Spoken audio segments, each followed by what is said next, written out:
મામાના ગામથી 135 કિલોમીટર કાપીને એવા મિયાણી હર્ષદમાના દર્શન કરવા. જય શ્રી રામ મિત્રો, ગુડ મોર્નિંગ ને મિની બ્લોગ ચાલુ કર્યો આપણે માંગડા દાદા. તો ચાલો માંગડા દાદાના દર્શન કરતા આવી. જય માંગડા દાદા. માંગડા દાદાના દર્શન કરી લો. સતી પદ્માવતી માના દર્શન કરીને એવા ભૂત વડલો જોવાના. હા મિત્રો, આ જ ભૂત વડલો હે.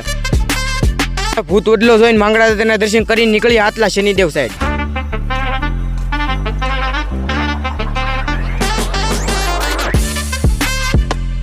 ફાઇનલી મિત્રો પહોંચી ગયા આટલા. તો ચાલો હવે શનિ દાદાના દર્શન કરી. શનિ જયંતિ નથી તમને હેરખો દર્શન નહોતો કરાવી શકો, પણ હવે દર્શન કરી લેજો.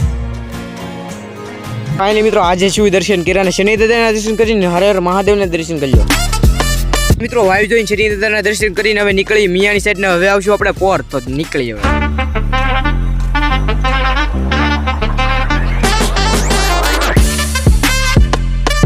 અને મિત્રો 1 મિનિટમાં તો કેટલું કવર કરી શકું. મારો લોંગ વિડીયો જોવો હોય તો ઓલરેડી યુટ્યુબ ઉપર નાખી દીધો. કાંઈ જોતા હોય ને મિની બ્લોગ કંઈ તમે સબસ્ક્રાઈબ કરવાનું ન ભૂલતા. હવે મળું બીજા મિની બ્લોગમાં. તાવું જય શ્રી રામ એન્ડ બાય.